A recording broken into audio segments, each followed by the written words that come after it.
Practice and procedure act में आप लोगों ने पहले ऑर्डिनेंस के जरिए तब्दीली की और फिर जस्टिस काजी फाइसा साहब ने निकाल दिया जाहिर है जस्टिस मुनीब अख्तर को, मगर उसके बाद जैसे मौजूदा चीफ जस्टिस बने उन्होंने वापस जस्टिस मंसूर अली शाह जस्टिस मुनीब अख्तर को कमेटी में शामिल कर लिया। अब आप जो कानून साजी अब की है तरमीम, उसके तहत तो अगर आईनी बेंच का रुकन नहीं बनते जैसे मुनीब अख्तर साहब, जो कि बहुत मुश्किल है कि आप लोग इसके लिए राजी होंगे, तो वो किसी भी सूरत इस कमेटी में आ ही नहीं सकते। प्रैक्टिस एंड प्रोसीजर एक्ट के तहत जो 3 रुकनी कमेटी होगी, तो ये जानबूझकर जस्टिस मुनीब अख्तर साहब को बाहर रखा गया। और नए चीफ जस्टिस को क्या मैसेजिंग किया आपने?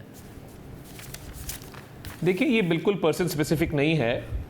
हमारा जो पहली कोशिश थी वो ये थी कि कॉन्स्टिट्यूशनल कोर्ट बने।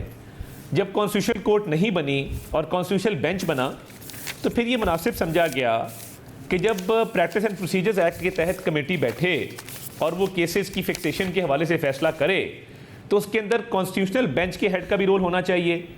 तो chief justice of Pakistan, supreme court के सीनियर मोस्ट जज और उसके बाद कॉन्स्टिट्यूशनल बेंच के हेड, ये तीनों जो हैं वो कमेटी में बैठेंगे। नाम तो किसी का भी नहीं है इसके अंदर, ना ही कानून साजी में किसी का नाम लिया गया है। ये ज़रूरी था कि कॉन्स्टिट्यूशनल बेंच का जो हेड है वो इस फैसला साजी के अंदर अपना किरदार अदा करे। मगर जब तक आपने लिखा है जब तक कॉन्स्टिट्यूशनल बेंच का नहीं बनता सीनियर जज, तब तक सिर्फ चीफ जस्टिस और सीनियर तरीन जज होंगे, यानी कोई चांस नहीं है कि जस्टिस मुनीब अख्तर साहब इस कमेटी में आ सकते हैं। नहीं, देखिए, इसमें कोशिश यही थी कि कॉन्स्टिट्यूशनल बेंच की नुमाइंदगी जो है वो रखी जाए, और वो नहीं होगी तो फिर 2 सीनियर मोस्ट जजेस बैठ जाएं, चीफ जस्टिस हैं और सीनियर मोस्ट जज हैं, आपस में बैठ के वो फैसला करें, और जैसे ही कॉन्स्टिट्यूशनल बेंच बनेगा उसको शामिल कर दिया जाएगा। ये पर्सन स्पेसिफिक नहीं है।